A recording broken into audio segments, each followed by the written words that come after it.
Hello, and welcome back to The Great Compromise. I'm Joopy Jim, and with me, as always, is Victoria the Democrat. How are you, Victoria?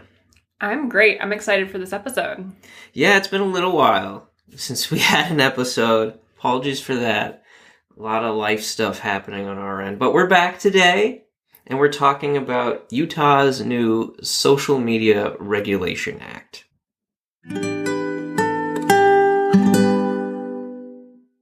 So the Social Media Regulation Act is a law that prohibits kids under 18 from using social media between the hours of 10:30 p.m. and 6:30 a.m.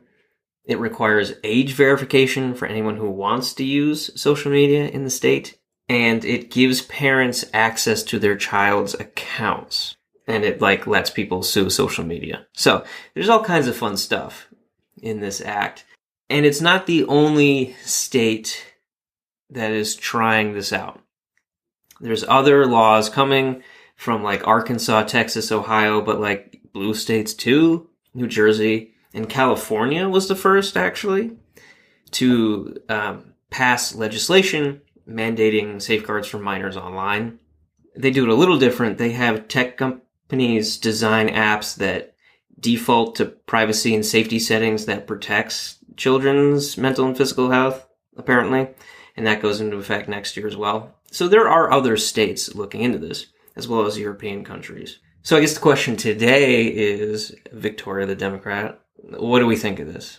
Yeah, I think that that's going to be the majority of what we focus on today, but I want to dive into what other people's concerns are first and just what the conversation has been so far, so we can give a little context to the law and what the conversation has been thus far. Sure. People are, issuing concern over how much privacy should kids have. Anyone below the age of 18, that's a huge age range. So a 13-year-old doesn't deserve quite as much privacy as a 17-year-old. So how much access do parents deserve to their private and public posts that the kids have on social media? How are these laws going to be enforced? How is Utah enforcing these laws? It seems like it's a two-pronged approach. They're working for the next 8 months with big tech. These companies are supposed to be trying to work with Utah legislators to enforce the law through ID and new policies and new procedures that the social media companies can enforce. But then there's new concerns about can you just make that specific to children in Utah? Or are these going to be kind of blanket Has to affect approaches everybody for the entire country? Mm-hmm. Can you just use a VPN to avoid some of these new laws? How does this all work? The second prong to enforcing this law is apparently going to be a neighborhood watch situation where parents are supposed to be reporting any loopholes or slip-ups that the tech companies are not covering. And therefore they can have lawsuits and reporting and fining and all these different things, which I think is just going to create massive amounts of problems. That's never a good idea when we say, you have the authority to enforce the law now. It's strange. You're giving people a whole new hobby. Yeah, I actually think that parents are better equipped to do that than legislators. I think. But should that be part of how the law is written? No, I mean, it should be up to the social media companies to do it themselves. Yes, I agree that parenting is never a bad idea. Yeah. But is the law supposed to be written? Parents are half of this law. Yeah, there might not be a better way of regulating this, which is pretty telling to how this might go after all. They might have to use parents as a way of keeping an eye on all of this. I don't know. I mean, we'll find out next year for sure. It'll be interesting to watch. Mm-hmm. It'll definitely be telling to see how it all unravels. It just seems odd to me anytime that's the solution. Mm-hmm. Like, aren't we a little better equipped than saying, oh, well, like the grassroots approach is part of our main plan? Well, I think the truth is that it's cheaper to do it that way, right? Because if they don't have regular people keeping an eye on it, then they have to hire people to keep an eye on it. And then it's a very expensive law. How realistic is this law in the first place? And I think that needs to be part of the conversation. Mm-hmm. While I agree with the intention behind the law, I agree that children having open access to social media is not only dangerous to their mental health, it can be dangerous to their physical health. We've seen a lot of suicides and bullying and Tide Pod challenges. Yeah, it turns out that there's a wide variety of nonsense that can happen. You remember the cinnamon challenge when we were in high school? Oh my goodness, I forgot about that. I don't think that actually hurt anybody, but it wasn't great. There's just nonsense, and sometimes it's really tragic. Yeah. And if I was raising a middle schooler or a high schooler, it would definitely be something that I was really concerned about and would keep an eye on, especially to varying degrees depending on that child's age and how they seem to be doing socially and generally and their mental health, widely. But I just don't know to what degree it should be legalized and how much policy has a place. Well, I did not know this, which is very telling, but companies are already prohibited from collecting data on children under 13 without parental consent. This is the federal law, Children's Online Privacy Protection Act. And so to comply, these social media companies already ban kids under 13 from using their platforms. Of course, and yet children under 13 use social media all the time. They can easily get around the bans, whether or not their parents give consent. And I mean, I could be wrong about this, but isn't that like how some little girls like ended up to be like a regular occurrence on Ellen because they got like famous on YouTube as being like adorable little hams? And they had like their own YouTube channel or something. Like, sure, that they happens. were clearly under 13. That kind of stuff happens all the time. Well, they could argue they had parental consent for that. But without that, that happens all the time. Exactly. Kids are on, well, I guess these days it's a TikTok. Kids are on TikTok at a very young age, and their parents may or may not know about that. So, is this even enforceable? We already know that it's very hard to do. Yeah, you just lie about your birthday. You lie about your birthday, but this new law will say, okay, now you need to put in an ID. Okay, that opens up some other issues. Now we've got like 10-year-olds getting fake IDs? Is that... 10-year-olds getting fake IDs, or let's say they use a friend's ID, or they do end up using their parents' ID. Where is that ID information being stored? Because we know these social media companies love all this stuff and are not the most secure places in the world for information. So it opens up a different issue of like data privacy on top of all this. That's true. That's true. It's very strange. I am also on board with keeping children off social media. And when I say children, I'm talking about 13 and under. I don't think there is any benefit to a child 13 or younger being online at all, but we'll start with social media. Mm-hmm. Over 13, I think they can be on, but it needs to be regulated. Like TikTok, for example, I don't want to say they've been listening, but they rolled out measures that limit screen time and reduce not reducing their addicting algorithm, but there's no direct messaging for young kids. So I think between 13 and like 16, maybe you have access, but you have limited access. And there shouldn't be any of these predatory ads that these companies love running on kids. Of course not. And then 16 and up, I think you should be free. Yeah. Of course, that's a more nuanced take. Mm-hmm. I mean, I think that Jamila Jamil has been working on this a lot, and so I don't think it's as big a problem as it used to be.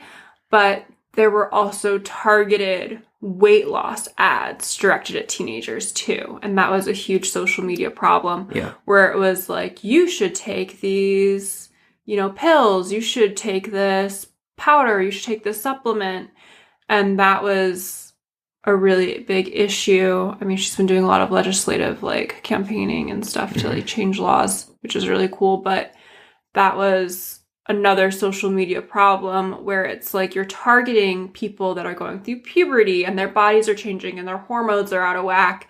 And you're trying to profit off of kids that are just on social media, and then they can't control what they're seeing, and they're starting to question well, maybe if I took this, then I would get more attention from people on social media, or I would get more attention from that boy I'm trying to whatever it is. That's the thing, though. That is their most profitable market.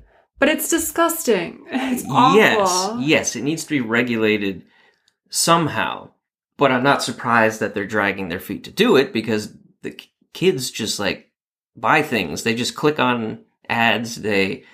Microtransactions are a huge issue with kids because they don't know what they're doing, or they don't have the capacity to stop. I found this article that said at puberty, children begin to crave social rewards, such as visibility, attention, and positive feedback from peers. And in contrast, brain regions involved in our ability to inhibit our behavior and resist temptations do not fully develop into early adulthood, which is 10 to 15 years later. So then we're talking late 20s, early 30s? Probably mid to late 20s, yeah.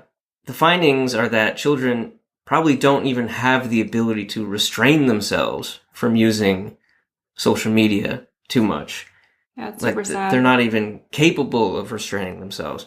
And so the onus is on the parents currently, but the parents aren't always around, and not all, it's... Yeah. And there are bad parents. And so some of this has to fall on these social media companies who are intentionally being predatory. Wasn't it Mark Zuckerberg testify in front of Congress or something, and it came out that the company was well aware that Instagram was actively harming kids' mental health, and they were doing it anyways? Wasn't that a couple years ago? I don't know, but I wouldn't be surprised, because they've done studies about... I think I listened to an interview with somebody who was on Instagram or one of those companies, and they know how the notification button, the notification, you have one new thing on Instagram, or you've got an update or whatever, how that is a red circle on your phone. Yeah. And the color red is attractive to your brain and alarming, and that's stimulating. They make it red on purpose, right? Because that draws your attention. And you want to clear that up. You want to look at that. You want to address it quickly. Mm-hmm. And so that's intentional. All these tiny details of how our phones work are done to capture our attention, hold our attention, become addicting, and be satisfying. You've addressed it, you've cleared it up, you've gotten the likes, you've, gotten another notification, whatever. And the people that work in those companies have said that they don't let their kids have phones, or they don't themselves have those apps on their phones, or they, Because they know what it does. Because they're so extremely steeped in the data of how harmful it is that they won't let the people in their lives that they're responsible for have anything to do with it. And it's designed that way. Yeah. Yes. Yeah. It's crazy. And it's coming to a head, right? I saw a poll from C.S. Mott Children's Hospital that said, 50% of children 10 to 12 and 33% of children 7 to 9 use social media. So it's not a small amount of young kids. And of course, we know how this affects their mental health. In the UK, there's a study for 14 to 24-year-olds that things like Snapchat, Facebook, Twitter, Instagram, they all led to increased feelings of depression, anxiety, poor body image, loneliness, all these terrible things that are by design from these companies, because it's all to get more money. It's so sad. And so again, the question is, does this need to be regulated? How do we handle this? I think that it does need to be regulated because I don't think that parents have a lot of success telling a child that they can't have an account, right? Right. I'm sure that just means that their kids are going to do things in secret and they don't talk to them about it. And anytime that you tell a kid that like something is forbidden, then you're not allowing there to be communication around it. So regulating it and then saying like we just have to follow the rules as a family instead of, I'm telling you no as your parent. Like we're just following like the law. That's different. You're kind of not the bad guy if you're doing it that way, I guess. So do you agree with how Utah's doing it? I don't know. I'm going to hold out and wait to see how this all works. Okay. But it seems like a really big reach. How so? The law is going to be hard to enforce. Mm-hmm. I'm curious to see what solutions and implementations the tech companies come up with. I feel like, given everything we've just discussed, they are going to drag their feet on this, and that the tech companies might phone it in. And so that's going to be a pretty big risk that everything around the law just kind of falls apart. And if that's true, then it's like, hey, you gave it your best, but this one just didn't work out. Something's got to give soon. Utah is not the only state. California actually came first. So California, Utah. There's a handful of other states on the way who are doing something like this. The EU has already started doing this. They have set limits for 13 to 16-year-olds for who can, for signing up for social media. And like the EU will fine the social media companies if they find anything, that children are actually signing up. So this is not just like a Utah thing. Like this is happening. Yeah. It's starting to roll out worldwide. And so these social media companies probably have to figure that, okay, we got to do something pretty quickly. And I hope that's true. To be clear, like, I don't think it's a bad idea. I think there's a lot going on that needs to be addressed with teenagers and social media. It is a concern. Mm-hmm. It's dangerous. It's bad for their mental health. And I take all of that really seriously. I'm just cynical, unfortunately. Like, I'm not sure how it's going to work. Yeah, I mean, it is a wait and see kind of situation. I hate to leave anything in the hands of Mark Zuckerberg, or now Elon on Twitter too. Yeah. So yeah, it's not a good place to be in, but there has to be some regulation. What do you think about the law? Are you optimistic? Because that would be a real role reversal for us. I kind of don't hate the law, actually. Okay. I don't know how it's going to go. I'm kind of for it. Again, I actually think, I don't think 18 is the right age, honestly. I'd say keeping everyone out 13 and under. Mm-hmm. I think I mentioned this earlier. Everyone out 13 and under. Yeah. Regulate it 13 to 16, and then 16 and up, you're free to go. Kind of a thing. That's how I would do it. I think 18 is old. I mean, 18 is too old. You can join the military and also sign up for Facebook on the same day. Like, it's a little much. That 18 is too much. There needs to be something for younger kids. And as we just read, they are on social media and it is damaging their mental health. And the fact that, like you were quoting, they're neurologically unable to control it and manage it themselves. Mm-hmm. And they just have to give in to, like, that knee-jerk desire. So, like, when you tell them, okay, you have to be careful with this. All right, now run free. Like, they're not going to be able to. So there does need to be heavy involvement, whether or not there's a law in place. Right. We don't let kids smoke cigarettes because it's addictive and dangerous to their health. Now, social media is not as obviously dangerous, but if it's just as addictive, Yeah. We can't allow it. You know, something has to be done. It's kind of a sour episode. Is there anything positive we can say about social media? Well, I think that there's still like the connecting piece about some of these apps, you know, like WhatsApp and Facebook and stuff. You know, you can be in touch with people that are on the other side of the world. You can be in touch with people that, you know, you haven't spoken to in a long time or that you weren't able to see.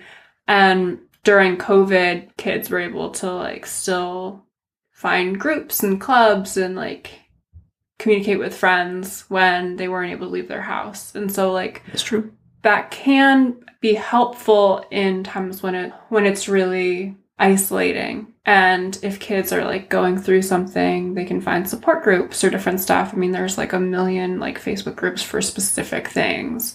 So like it's not all bad. And like people do find communities for whatever their specific interest is. There's still room for finding your friends or your shared people.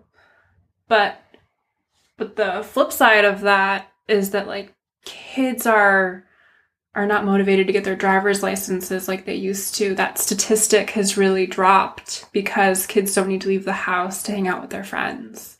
Okay. And so like the statistic of like 16-year-olds that get their driver's license has really dropped since the 70s.